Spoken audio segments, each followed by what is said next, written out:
As we round up a weekend here, post-Easter weekend at TPL, I'm joined by Paul Micucci and Jim Lang to talk about the elephant in the room. Over the weekend, the President of the United States of America used the F word of all things in a message to the Iranian government, saying that it is time for them to pack it in or face hell on earth. Jim, Paul, thanks for joining me. Hey, Mike, how you doing? Good. This is really a tight moment that the U.S. has found itself in, and it might have pretty serious implications for Canadians. Well, Mike, I want to step back for a minute and talk a little bit. When he says dire consequences, he means the destruction of their energy sources, so electricity within the country, and quite frankly, that would mean the failure of water systems, desalination. So it does have severe consequences. And look at the geography we're talking about. We are talking about a nation that's in the middle of the desert. Yeah. Yeah. So if you cut off desalination, if you cut off power, it's not long before you have a real humanitarian problem on your hands here. It is. And you have 90 million people. The other thing is, though, that is working in Iran's favor. Well, I do believe, gentlemen, they're going to say, bring it on, is they have spent decades building key infrastructure points in the ground, in the mountains. There's a lot of mountains in Iran that people don't realize that goes with the other geography of the desert. And they have built missile launching points, command centers, and infrastructure points in the mountain, in the ground to shield and protect themselves. And I mean, we have heard the points from military experts in the Pentagon. They are actually surprised how well Iran has taken all the punches to the nose and keep getting up and keep coming back. What's funny is they took a look at one of the key points was an island used for processing and loading. And as you took a look at that point, it was obvious, wow, this is just fish in a barrel if you put boots on the ground there. Mm-hmm. So even just being an entire force into one small island seemed to present a real risk to the U.S., no matter how many boots they put on the ground, just based on the proximity and the way that it could be fired at from where it is. Yeah, no, for sure. And that's why I think they were celebrating, not celebrating, but they were giving themselves a little bit of an applause based on the rescue over the weekend of the 2 airmen who went down. Mm-hmm. And they were able to send people in to get them and get them out before they were captured. And, kudos to them. I think that was a wonderful mission to get accomplished and get those people out when they were injured and down and crashed. And we could see it. They showed the helicopters and the plane and everything going, but they didn't give us a lot of detail other than they had crashed. They went in and got them, and it took 100,000 people or something. It was a huge amount of resources to put to deploy to get those 2 people out after they went down. And gentlemen, more than just the resources, there was other planes that got shot down trying to rescue the downed pilots and their weapons system officer. They had helicopters shot at. They had an A-10 Warthog shot at. They had a C-130 Hercules that crashed and had to be scuttled and burned. This is the American military are losing air-to-air refueling tankers, transport aircraft, helicopters, fighters, airborne control aircraft. They are suffering a lot of damage to their equipment and hardware in the Middle East trying to fight this war. Trump put out something on Truth Social. By the way, I'm now following Truth Social just to catch things. I don't want to miss another one.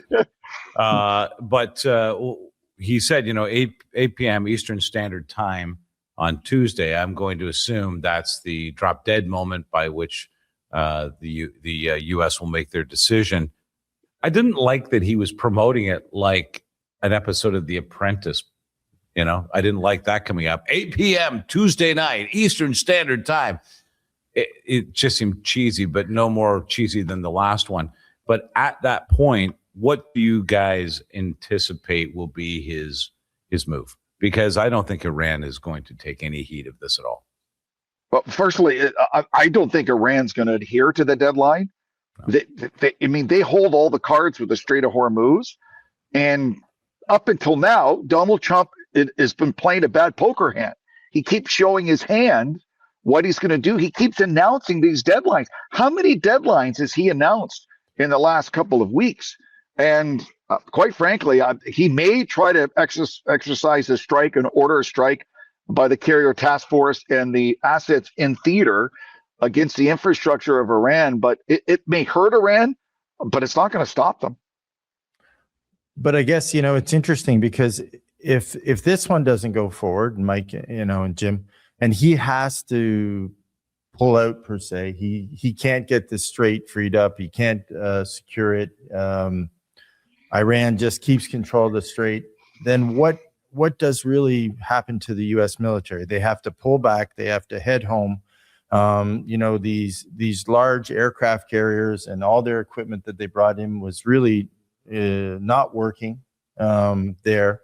It quite frankly didn't pan out, didn't do well. So he'd have to pull back, recede back to the Western Hemisphere, basically give up. And then that would send a message. I think that would send a resounding message, number one, to China. Because I think the other night, I do agree with a lot of people. The other night when he was giving his speech, he was almost talking directly to the Chinese president. He was literally saying, you need to go in and you need to get the strait freed up because the oil that's coming out of Iran is going to you. Yeah. And so you need to do that. And they just have sat quietly on the sidelines. So if he basically couldn't protect the other EU nations, he couldn't protect anyone in the region who had depended on him for security in the region. They got bombed. They got lost a lot of infrastructure. They have to retool. That's a significant issue for the United States. So the United States would have to pull back. The interesting part about that is a lot of the investment from those Saudi nations actually go into the U.S. So these wealth funds that have been accumulated from these oil reserves that get shipped all over the world that go through the strait, quite frankly, would then have to be repurposed to rebuild in the region, a region now that is actually controlled by China and Iran with no U.S. protection. So, which then sends a message, honestly, to China with respect to Taiwan, Japan, all those nations. They don't have to worry about the U.S. because, quite frankly, the U.S. wasn't able to go to Iran. It wasn't able to deal with 90 million people, and basically 50 or half of that 90 million is basically probably in favor of the U.S. It's whatever the split is. So you have those issues to deal with. So they're looking at it saying, well, then quite frankly, the world order is now changed. Yeah, it does send that message, doesn't it really, Jim? I mean, the U.S. having to pull away from Iran sends a message to the whole world, all of their adversaries, that they might show up and not be able to get the mission accomplished. I think that also is a shot at the American people on the arm that they are injected with pride. And at the same time, gentlemen, you have Pete Hegseth, who is firing all these generals and blaming them for their mistakes going on. Now, so the American military are going to have to take a look at what Ukraine did with Russia and change how they fight wars and the equipment they use and the tactics they use. And while all this is going on, while we're talking about the deadline, a story today that India is staring down a food crisis because of the lack of fertilizer. And here's something else I found out over the weekend. Saudi Arabia is the largest supplier of helium in the world, and the helium is critical in semiconductor manufacturing and microprocessors. And that's going to affect a lot of us around the world as well. So you have helium for microprocessors and semiconductors, fertilizer. I mean, India's facing it now. Canadians and American farmers are going to be planting soon. It could be really tough sledding for them. And the average person who is juggling 2 and 3 jobs just to pay the bills. I mean, I drove by a gas station today in my area, Southern Ontario, $1.87 a liter. And what Dan McTagg told us on this channel a couple of weeks ago is all coming true, and it's hitting Canadians where it hurts. So now let's take a look at this. Things blow up in Iran. I would imagine the U.S. makes a drawback. What's Trump's next position, globally speaking? I mean, really, that does leave the U.S. in a scenario. I mean, Jim, you and I said it before. You said before the show, the one thing that you know for sure Americans watch is gas prices and the price of beer. And Jim and I both added, yeah, they do not like to see coffins coming home draped in American flags as well. So this could either go one direction, which is going to be very unpopular with the American people, or it could go in another direction, sending Trump home. In that scenario, what do you see? Sending Trump home. Ooh. Well, then he has, at that point, he's shown his vulnerability, right? The U.S. has shown their inability to go to across the world, change command or control of a country that's basically a threat to the United States and what he perceives the world. So he's got to come back and secure the Western Hemisphere, which is exactly what we talked about in his national strategy for military at Christmas. We said this. We said the Monroe Doctrine, everything else. He's got to come back. Now that actually it expedites the conversation about Canada. So then we're back in front and center. So because the one thing he's got to secure when he leaves Iran is oil, and as we know, most of the U.S. oil is imported, and it's imported from Canada, right?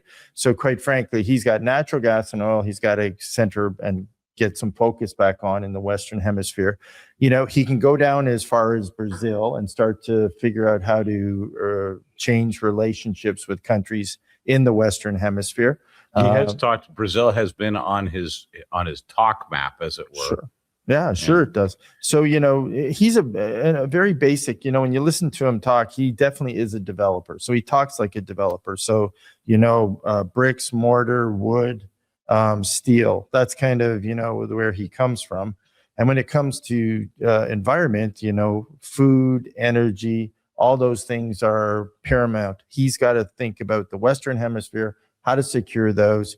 And potentially he has to defend now. So he goes from an offensive position to a defensive position. So he's now defending the Western Hemisphere. He's no longer talking about controlling anything when it comes to Russia, China, the Middle East. Those are all now out of his purview. He's moving back. And so now he's got to be careful, which then starts that conversation of every country, Mexico, Canada, Cuba, all those conversations, Venezuela, Brazil, all those conversations start to come into play that we've been hearing about, and they become, they come paramount to him because, again, he can't weaken even further. He has to control and make sure, he can get the economies going based on trade with the Western Hemisphere nations. I said sorry, Jim, go ahead. I was just going to add on to what Paul said. And while all that's going on, Trump, and I don't think it's possible, has got to find a way to repair the damage he's done to world leaders. He basically offended every president and prime minister in Europe and NATO, calling them all sorts of names in social media and in public reporters for not jumping in to help them. So what friend does he have in the international stage? Is it Iran? It's not Iran because they will fight them. But what are we talking about? Like China, Putin, and Russia? Are they his friends? The old way of, England, France, Canada, all those Western countries, being part of America, it's out the window. And I don't know when that wound heals. I mean, they had a poll this morning that came out that 58% of Canadians would like our government to talk about joining the European Union. The Canadian public are so upset with America and Trump. They're thinking, why don't we have a relationship with them? And why don't we have our own version of NATO that doesn't include the United States if they're going to be like that? So Trump's got a bigger issue that he's not thought through because of his cognitive decline, is America's being more and more isolated on the world stage. And there's less and less countries that are willing to come to his aid and the country's aid. I like that Jim throws cognitive decline in there. He's not a. Well, I get where you're coming from, but it just makes me laugh. But sorry, on that note, Paul, I was just going to say, if he has to come into Canada to get these resources, things that they need for lithium batteries, oil, these essential fertilizers that we have access to. Fertilizer, water. Well, water's another good one. Yeah. So on that note, I don't think that we're in a bargaining position with the United States of America. And I don't really think maybe I'm crazy, becoming part of a union of countries on the other side of the ocean doesn't make a lot of sense when the guy right below us is still a world superpower and hungry for energy and oil he's not going to be getting through the Strait of Hormuz or from relationships in the Middle East. And I think, Mike, over the weekend, you started to see the discussion about leaving NATO. It became really key over Easter. I don't know, a lot of times governments put things out on long weekends because they put them into the air just to say, I told you so. And the U.S. government started saying, Marco Rubio was very clear. He said, we're not happy with NATO. We're thinking of leaving NATO. And he was very blunt about it. He wasn't like sugarcoating it. Because of what's happened here, this could be the end of our relationship. And with 1 year's notice, we're out of NATO.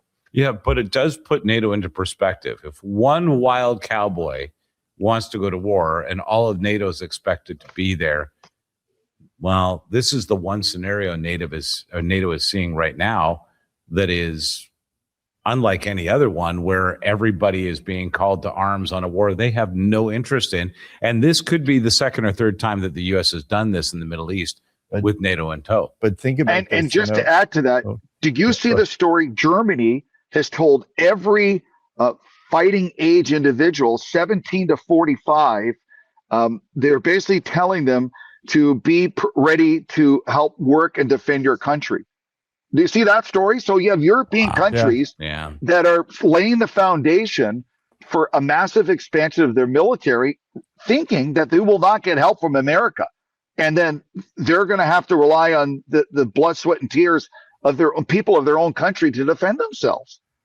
Well, think about it, Jim. And, over the last decade, Europe has become dependent on the U.S., from funding perspective and from a military, even the numbers, right? Mm-hmm. Not only weapons, but the number of people. They've seen a decline in their military. Now they're facing the fact that, quite frankly, after Iran, they pull out, they move on, and they go back home. Are they that concerned about Europe? I don't think they are. They don't see them as a big trading partner. They don't do a lot of, like we don't, quite frankly, we don't do a lot of trade. We've talked about it on shows before. We don't do a lot of trade with our European nations, the ones that are in NATO with us, not like we do with the U.S. So quite frankly, the U.S. goes home, they leave NATO, they leave Europe. Now Europe has to worry about Russia. Big time. Yeah. Well, the other thing, it occurs to me that as we're talking about the U.S. tapping Canada, this could be, effectively a moment for Mexico and Canada that is a little more than uncomfortable, or it could be beneficial depending on how things go. We already have certain laws, certain legislation that says we will only extract so much oil. We will only process so much oil. We will do only this, and this with regard to the environment, that I think if we got pushed for more product, if we got pushed for more resources, we would have to rewrite things in our own parliament right away to make them happen. It's not just something that we could say, oh yeah, go and take more oil, or, we'll kind of deal with you. Really, it does make fundamental changes to laws that the Liberal government put into place. So Carney would have to backtrack on all of that. We would have to rewrite new legislation. I mean, I don't see what the other options are, except that we become a more carbon producing nation almost instantly. I mean, all cards are on the table, and whether Carney wants to admit it or not to the more environmentally activist members of his cabinet, I don't think he has a choice eventually to revive pipelines that were shot down by Biden and Trudeau, to expand pipelines to the Pacific coast, to build that liquid natural gas port in Churchill. I think as a country, what are we looking at now? Every month in the last few months, the gross domestic product of the nation is slowly going down. Prices are going up. It's getting harder and harder for people to pay the bills. I mean, you hear stories about individuals in this country, 2 and 3 jobs just to put food on the table and keep a roof on their head. And if things go up eventually, like I can't work 24 hours a day, what do I do? Yeah, I think that's a consistent feeling. I worry at this very moment what the decision of Trump will be, but I'll be honest with you guys. I don't think either direction for the U.S. right now is very good. Well, it's not very good. And quite frankly, if he has to go the other way, as we talked about earlier in the show, that would mean knocking out the energy sources in Iran, which would then leave 90 million people stranded. We already have massive immigration problems at home and in the US and Canada and around the world. Europe has. So it's not like these people are going to be migrated and we're not going anywhere. Paul, without water in a few days, but a huge amount of society is it gone. Weakens them substantially. Yeah. And quite frankly, Israel then has their full carte blanche to move in and just take over, right? So, and they'll have enough ground troops based on the weakened nation to do that, because you'll see people dropping in the streets. So it is a nightmare scenario. It's a way to actually avoid the nuclear threat. So that's one thing. It actually does do a few things, unfortunately, really unfortunately, that we don't want to see, but it does send that message, and it actually brings this to a conclusion relatively quickly. It does sustain the U.S. from a dominance perspective in the region. It causes some real significant challenges with China. So then China, that's where, he was sending the message to China in his State of the Nation address, saying, China, you got to open the strait, so my everyone gets off my back, I can claim victory and go home. China didn't do that. So they forced his hand to play this hand. He now controls the energy source, the oil for China.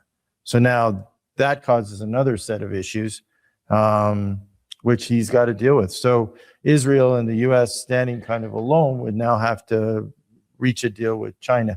He was supposed to be in China. President Trump was supposed to be in China in April. He's deferred his trip now till May. So he was supposed to be there, I think, this week. He's deferred till sometime in May. He said, I'll be there after I handle this. My thinking is that if he's going to go that way, he's then going to move to China to try to resolve something. So because now, they'd have to figure out a way to get the energy going. They'd have to figure out temporary energy sources to get to those refineries, to get that oil moving and to get the drilling and to get everything going. That's going to be a tough haul. I don't know how he does that. There's a set of logistical issues that he's got to deal with so the Chinese don't start to panic too fast, which causes another set of conflicts that come into play. So that scenario, again, is a whole host of other scenarios for another show. But if by tomorrow morning, so this is the interesting thing. I think Canadians went away and had a nice Easter. I don't know if everyone was watching. I know I was working over the weekend because I had a bunch of projects going on. And as I have the news on behind me working away, I'm listening and I'm thinking, I don't know if people are paying attention to how bad this gets in a short period of time. So if we wake up tomorrow and on Tuesday, we see that power in Iran is gone, then that's leading down a whole different path, a whole different set of discussions that, quite frankly, need to be taken care of quickly, which then also Trump has a whole set of issues at home at that point that he's got to deal with. Never mind Trump. Joe, okay. Oh, sorry. Jim, I just wanted to say, go ahead. At the same time Paul's talking about that, Francois Philippe Champagne and other Canadian officials have just returned from a trade mission in China. And I can't help but thinking that the Chinese government and their officials have been quiet on purpose. The old saying, don't interrupt your enemy when they're making a mistake. So while Trump keeps tripping over his own feet and making all these crazy statements, China's been strategically quiet and thinking this, and they're always playing the long game. And I can't help but thinking they're trying to cut deals with Canada as a country as an alternate source of energy for them. Guys, I can't help but think this. And Nick, be prepared to edit this. I don't know how this goes. Does anybody care about humanity anymore? You can't bomb the resources of an entire nation of people in the middle of the desert, making it impossible for them to get water. You can't go and annihilate the neighbors on.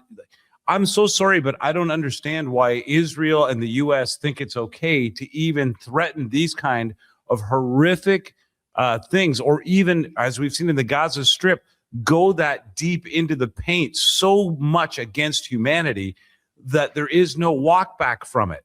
And I don't understand why the world isn't stepping up and standing in front of Israel right now and standing in front of the U.S. and saying, stop it. Humanity is in the balance here. This is nonsense, and it has to stop. I don't understand. I think to some degree the allies are backing away, saying we don't want anything to do with this. But nobody is standing in front of Netanyahu saying, stop doing this to humanity. So ask yourself the question, gentlemen, why? Because all through history in America, when Israel was in a military incursion, after about a month or two, the American administration through history, through Lyndon B. Johnson and Nixon and everyone else would step in and say, that's enough, stop. But Biden didn't do it, and Trump didn't do it till Gaza was no more. And why? So what do they have in them? Why would they not go in and stop them and say, okay, it's been a couple months, stop bombing Gaza. You're bombing hospitals and schools and refugee centers. That's enough. But they didn't do it. And now the threat is there with Iran in the same way. We're going to take out power. Your hospitals go down. Desalination goes down. The ability to cool yourself goes down in one of the hottest. It is absolutely a new time on Earth. But I think, Mike, you're taking, coming off Easter, which you alluded to in the beginning of the show, you're taking a very Christian perspective on it. Okay. Right. So, which you are, and I appreciate that. And I think, that's well-founded, and I think it needs to be addressed. But you look at Trump on Easter Sunday, he comes out on Truth Social and he uses a profanity to say to him, and, everyone was kind of shocked. Marjorie Taylor Greene was like, what the heck, what's going on?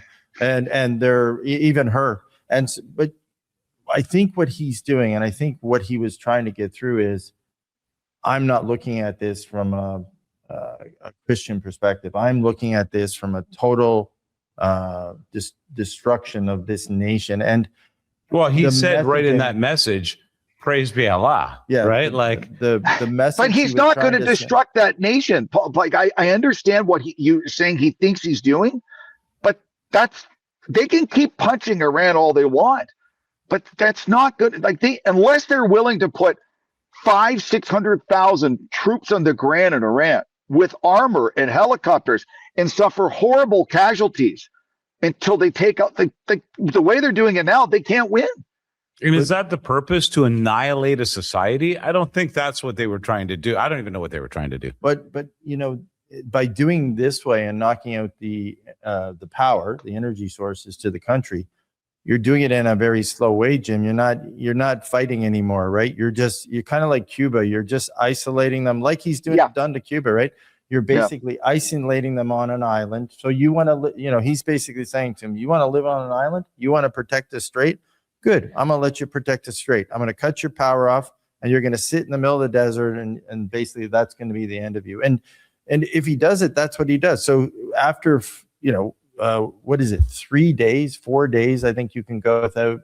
Then it depends on your stature and health, I guess. Your but health within and a everything week, else. people are dying. So quite frankly, maybe you get 7 days where water totally runs out, reserves and everything else. And then quite frankly, you just, by the end of 2 weeks, you're just waiting for people to, and once you hit it, quite frankly, the sad part of this is once you hit the power generation plants and everything else and the hydro, you can't get it back. So there's no going back because you've destroyed it. And the rebuilding of it takes, years and years. So quite frankly, that's it. It's over. So you're just waiting, and you can't get the people out. You can't do anything with it. So if once that's played, that is the end. And that's the sad part. And then you don't really have to fight that much. Quite frankly, it's a waiting game. So I guess, this is where Iran sits now. The ball's back in Iran's court, because what he's saying to them is, I'm going to play the same game that you're playing with me, but now when I knock it out, I'm waiting you out to the end. I'm not waiting you out to negotiate, right? So he's kind of playing that ball, and it's sad that he is playing that ball. Yeah, it's pretty amazing. I don't know what is in those Epstein files, but it's pretty amazing how far this has gotten pushed. But I will say this, I don't add on to. Yeah. Sorry, go ahead. I just all I'm going to say is Iran has been dealing with being cut off from the rest of the world since 1980. This is not new to them, and I agree that it could be devastating. But I think they have a lot of hidden infrastructure just in case of this scenario. I think they're a lot more prepared for this kind of card that Trump is playing than people realize. And I will be, and on paper, what you're saying is true, gentlemen, that this is a crime against humanity, cutting off their water and power. But let's just see what happens after the deadline, because I think Iran is a lot tougher of a nation, a lot more resilient than, quite frankly, the American administration. Obviously, Trump and his butt kissers thought they were. Yeah. Now, coming back home a little, Jim, before we finish up, I want to talk about it. What are we doing back home now? So this is the interesting part. I know everyone left for Easter. We have by-elections back in, across Canada, going on, Quebec, Ontario.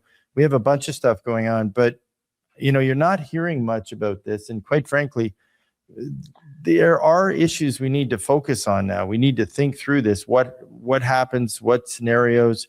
What is our sort of contingency plans? We've been really quiet about all this, and we've kind of sat on the sidelines. You mentioned a poll that said we should go with Europe. All these things, I've read them too.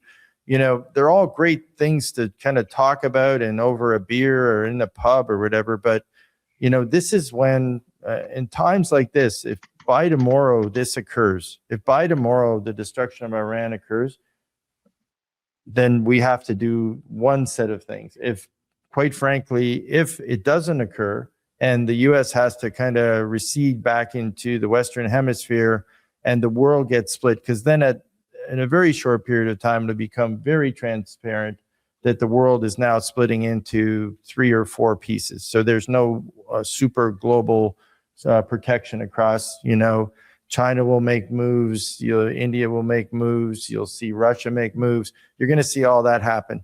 What's going to happen in our hemisphere, how we're going to play into it, those are all things we need to rethink now, right? And those are the conversations that aren't taking place. And I know they're hard to, but, I come back to, we're doing a show in a few minutes on minimum wage and productivity. Again, we haven't left ourselves in a good spot because we are a highly unproductive nation right now who looks like we're sitting with a lot of dependencies right now. Our oil, we talk about being rich in minerals, being rich in all these things. We're shipping our oil to the United States right now. We're getting it refined and they're shipping it back. Mm-hmm. Yeah, we're doing a bunch of things that, quite frankly, we're dependent on too. We nullify our oil profitability entirely. Yeah. And Paul, if Trump says, okay, I need that oil, it's not going to be on terms that we like. It's going to be on pretty demand terms. We're not going to get more per barrel. We're going to produce more per barrel, or we're going to produce more barrels. This is my estimation. Carney's going to be pushed into an uncomfortable zone of non-environmentally friendly getting of our application of our resources and extraction of our resources. So, I think that's where our government, at the first fight that they would have in this scenario, is you're going to destroy the environment. And Trump's going to be like, shut up. I need that oil. Get out of the way. Well, and you both raised great points. And surrounding all of this is the Liberal Convention of Montreal, Thursday, Friday, and Saturday. And that's where, as a country, we're expecting Mark Carney to get on the stage and make a profound statement about our nation, about Iran, about all the things that you just talked about, because he's been, as you say, quite quiet. He went to a Sens game and got booed. He did a social media post about Easter. But if we're not hearing about it then, surely we're going to hear about it on Montreal, the Liberal Convention this weekend. The last thing I remember the Prime Minister doing is having a tee-hee guffaw with Olivia Chow and Premier Ford, which was nonsense. Mexico right now is in discussions with the United States. Mexico is continuing their discussions on their CUSMA discussions. They continue along. She's been quiet. I said this from day one, the Mexican president. She's been quiet. She really hasn't been, outwardly critical or, been in the press a lot here and there. But, she's played her hand kind of really well to figure out, kind of watching how this is going. She's now at the table when whatever's going to happen tomorrow happens. Yeah. So it gives her a little bit of a leg up to kind of negotiate the outcome, because she'll see it. If he goes forward, that's one thing. If he's coming back towards her, she's got to negotiate another thing. She's at that table. We at some point have to enter that table. What leverage do we have when you enter that table? I think that's, as Canadians, we'd like to know. Where are we sitting right now? What leverage do we have? Who's going to, quite frankly, who's going to work with us to protect us? I'm sure NATO loves us, but quite frankly, him departing NATO when this is over, which probably is the most likelihood, where does that leave us? It leaves us as a neighbor beside a country that's no longer a NATO partner. Yeah. So, and Carney doesn't like to answer tough questions, gentlemen. But if you both have nailed it. He's got to answer questions about, do we, turn a blind eye to the environment and build more pipelines? Do we push away that part of the Liberal Party who doesn't want it and say we have to do it? What are we doing on the geopolitical stage? Are we going to have to spend even more money on the armed forces? So where do we cut? So this is a busy, big week for Mark Carney, and he will have to step up and answer these questions, especially with the convention coming up. Well, Jim, we did a quick knockoff, on the number of military personnel he's got to get to pretty quick. And if he's going to get to that 5% number, which right now it looks like he's going to have to quickly, he's got to spend a lot of money. He's got to triple our armed forces almost overnight. So there's some things that are really need to take place, which are tough things to do. And these are really, really tough things to get your head around, given all the issues with the U.S. kind of up in the air with where they're going in Iran. They all culminate. So I agree with you. This week, is he going to get a bunch of tough questions? Yeah. Could he potentially have this conference in Quebec at the worst time? I think he might. I know. Great point, Paul. Not great. Because this was supposed to be big love-in, right, Mike? This was the big Liberal love-in. Diane Carney is supposed to be speaking. Everyone loves Mark Carney. Elbows up, and everyone's going to be happy. And we get the by-elections coming up. We'll have a majority, and go Canada. But you can't just say that and not answer these other questions. No, he's going to have some pretty tough moments, I think, in front of the press over this, for certain. And of course, the opposition really not pushing too hard against tax prices and stuff like that. But we are going to do an episode in the next couple of days that revolve around what's going to happen at the pumps, how we're going to handle taxation. And, there's some real challenges in that. Once again, net zero has put us in a position legislatively to not mess too much with taxes. It's kind of a big deal to reverse that. Well, Pierre Pauli have suggested cutting the gas, the HST and the gas till the end of the calendar year to give us a break. And the Liberals shut that down right away. So they don't seem inclined to give any Canadian any tax break at the pump. Like, that's not happening. No, it seems like they're just in a position financially right now that would just be blowing a hole in the body of anything that they have financially planned. Again, going to Montreal with having to answer another question. So a bunch of other nations are actually already cutting taxes on gas. Yeah. So you're going there, you're going to get asked that question. No, I won't do it because the carbon agenda. Okay, man, like at that point, people are going to go, okay, but then, say Trump tomorrow decides to pull back. So he's not going to go forward. He's coming back from Iran. Then they're going to say, well, what are you going to do now? He's coming back. He's wants to control the Western Hemisphere. What are you going to do to negotiate with him now? Because he's going to want to secure your oil, your 100%. Resources. Mm-hmm. What are you going to do? Quite frankly, you need a strategy. And just saying, well, net zero or, no carbon, it's not going to pass the smell test. Right? This guy's a very guttural guy, right? You've seen it, as we've talked about. A construction developer, he's going to come back. He's going to worry about energy, all types of energy. He's going to worry about water, and he's going to worry about resources. And quite frankly, I know we want to do these missions to China to have these conversations.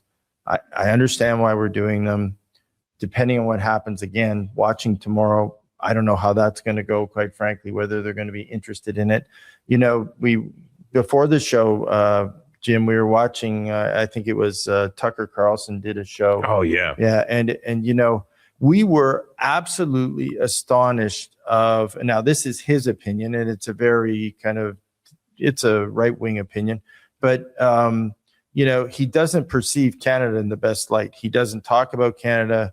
He talks about the government in a very negative way. He described us as a police state. Yeah. It's a very, with China having similar hand in control. So he does refer to us in a very negative light. So, if you look at that discussion or that opinion, you think to yourself, number one, he doesn't understand the country, which is a shame. And I think it would be a good idea to actually have that conversation, because, you're hearing in the US right now things like the MAID program. You're hearing, the Chinese state issue. Yeah, we really don't have good PR, do we? No, we don't have good PR, and Americans are perceiving us much differently than we really are. So there is a lot of that needs to be dealt with from a communications perspective. But those are the things that as they turn and they look at their predicament in the world, they're also thinking of us in a different way. They're not thinking of us as a happy group of Canadians anymore. They're thinking of us as a very discontent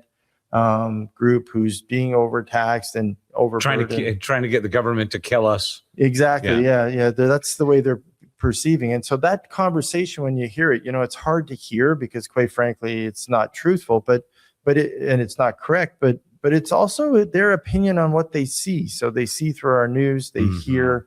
And quite frankly, I can see how they can see that. I can honestly understand how. No, the reflection may not be accurate, but it is a reflection of who we are. I think that they see us as a non-productive nation. I think they see us as late to the game and slow moving and second guessing.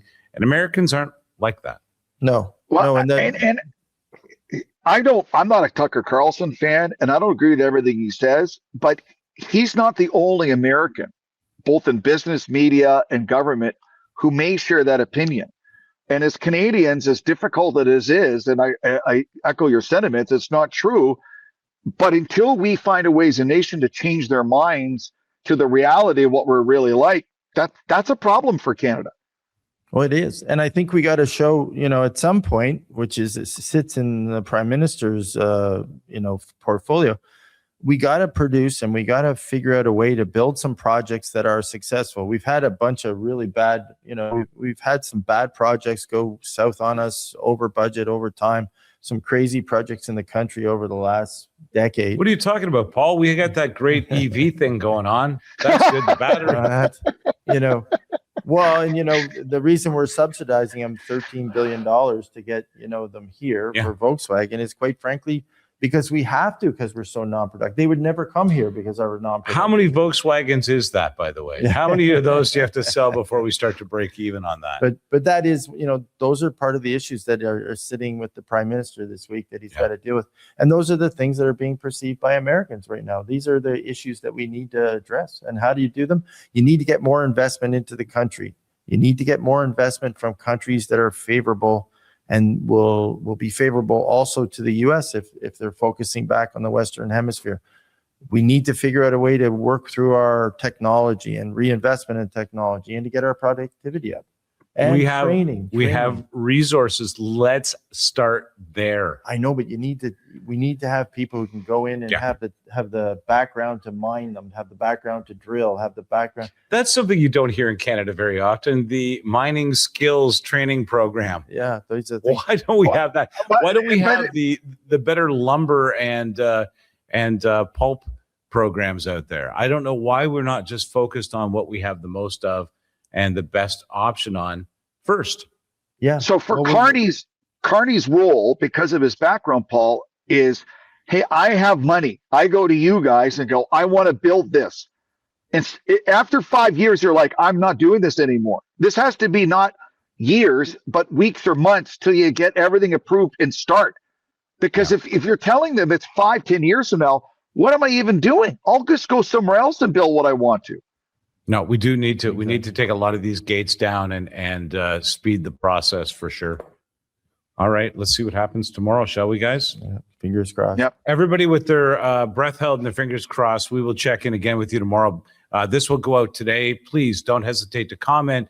Let us know what you're thinking. It changes what we talk about here on the show. I promise you that. And I'll recommend that even though these times are hard, you help us keep the wheels on the cart. Subscribe and make a donation. Thanks, Jim. I appreciate your time. Thanks, Paul. Thank you. Always, boys.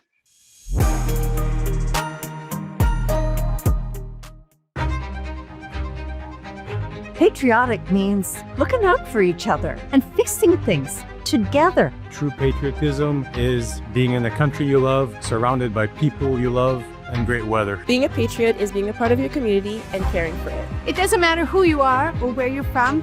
Patriotism is the one thing we all share. It's okay to be critical of government and still be a patriot. It's gratitude to your country. Of course I'm a patriot. I'm Canadian. It's my home. Well, actually, true patriot love is the mission.